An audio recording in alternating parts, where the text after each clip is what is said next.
Glória a Deus. Apocalipse capítulo 10, versículo 1. E vi outro anjo forte que descia do céu, vestido de uma nuvem, e por cima da sua cabeça estava o arco celeste, e o seu rosto era como o sol, e os seus pés como colunas de fogo. Amados, devemos entender agora que este anjo aqui, muitos teólogos estudiosos da Bíblia acreditam ser o próprio Deus. É uma forma teofânica. Mas é possível Deus aparecer em forma de anjo? Sim, forma de anjo, forma de homem. Se nós formos comparar na Bíblia, né, eu queria convidar você a abrir sua Bíblia, lá em Gênesis 18:3, que diz da seguinte... Vou começar do versículo 1 aqui, com a Bíblia aberta, diz assim: Depois apareceu-lhe o Senhor nos carvalhais de Manre. Isso é o Senhor aparecendo a Abraão. Estando ele assentado à porta da tenda no calor do dia, levantou-se os seus olhos, e olhou, e eis 3 homens em pé junto a ele, e vendo-os, correu à porta da tenda, ao seu encontro, inclinou-se à terra. A Bíblia diz que ele foi ao encontro do Senhor, inclinou-se, né, e prostrou-se diante do Senhor. Bem, irmãos, jamais um homem de Deus prostraria aos pés de outro homem, a não ser o próprio Senhor. No versículo 3, diz assim: E disse, meu Senhor, tá vendo? Então estava ali o Senhor, mais 2 anjos, né, dele, e Abraão reconheceu apenas um daqueles homens como sendo o Senhor dele. Se agora tenho achado graça aos teus olhos, rogo-te que não passes de teu servo. Tá vendo, irmãos? E se nós formos continuar, depois eu convido você a ler a Bíblia, né, irmãos, aqui no versículo 16, aonde Deus repreende, no 26, a Bíblia diz assim: Então disse o Senhor, se eu em Sodoma achar 50 justos dentro da cidade, pouparei a todo lugar por amor deles. Tá vendo, irmãos? Então aqui agora, Abraão vai ter uma conversa com esse Senhor, com esse homem, né, com o Senhor, com este homem que estava ali com ele. Os outros 2 homens vão e Deus começa ali a dialogar com...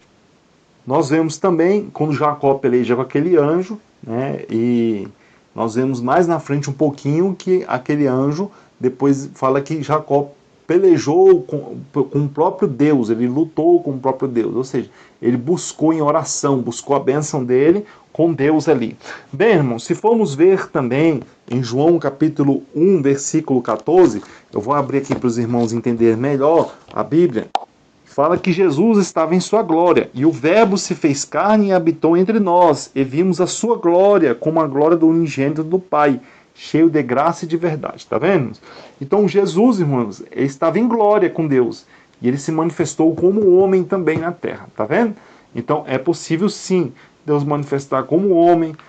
Jesus veio em forma de carne, Jesus veio em carne.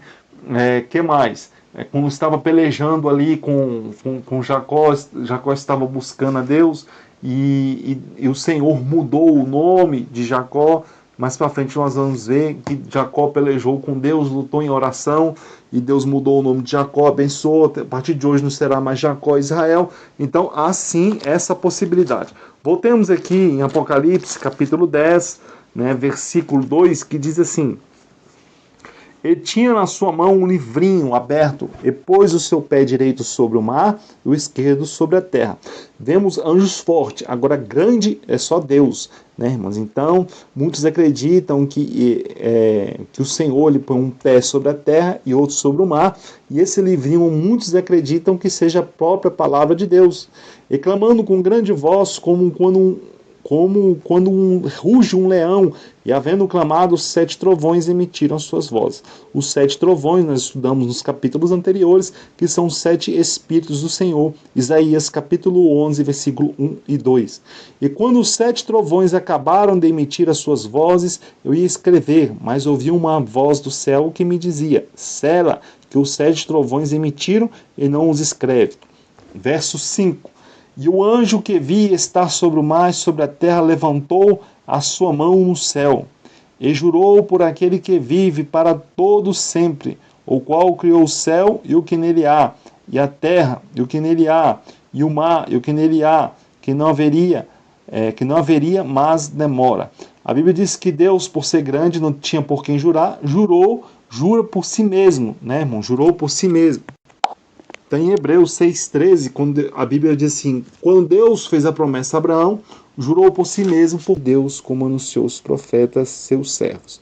Então isso é um segredo de Deus, que Deus tem, que vai revelar a nós naquele tempo do fim. Amém? Versículo 8. E a voz que eu do céu tinha ouvido tornou a falar comigo e disse: vai, toma o livrinho aberto da mão do anjo que está em pé sobre o mar e sobre a terra. Eu fui ao anjo dizendo-lhe: dá-me o livrinho. E ele me disse: toma-o e come-o, e ele fará amargo ao teu ventre, mas na tua boca será doce como mel. Amém, irmãos? Então, nós acreditamos, né, irmãos, como muitos acreditam que esta é a palavra de Deus, porque, na realidade, a palavra de Deus ela é de bom agrado, né, irmãos, quando a gente recebe. Então, ela é como doce nos lábios, na boca, mas quando bate a palavra, ela tem que transformar, tem que haver aquela transformação, irmão. Às vezes ela torna-se amargo no nosso ventre. É como está em Hebreus, né, capítulo 4, versículo 12. A Bíblia diz assim que a palavra de Deus ela é viva, eficaz e mais cortante do que qualquer espada de dois gumes, e penetra ao ponto de dividir alma e espírito, juntas e medulas, e ela também é apta para discernir pensamentos e intenções do coração. Então, quando há essa divisão, há uma mudança, uma transformação, quando vemos do mundo, a palavra às vezes no nosso interior, o nosso ego, o nosso coração, nós temos que dobrar o nosso ego, temos que desfazer daquilo que mais nos agrada para podermos servir a Deus. Amém, irmãos? Entendeu? Então a palavra de Deus, muitas das vezes, ela vai de encontro a nós, mas às vezes, irmãos, ela gera uma amargura por dentro. Por quê? Porque a gente devemos despojar daquilo que muitas das vezes mais gostamos. Amém? Daqueles desejos do coração, das vontades. Então isso às vezes torna-se amargo para nós. Verso 10. E tomei o livrinho da mão do anjo e comi-o. Na minha boca era doce com mel, e havendo comido, meu ventre ficou amargo. 11. E ele disse: importa que profetizes outra vez a muitos povos e nações e línguas e reis. Amém, irmãos? Glória a Deus. Então aqui encerramos o Apocalipse capítulo 10. Continue acompanhando, irmãos, nesse estudo, compartilhe esse estudo. Amém?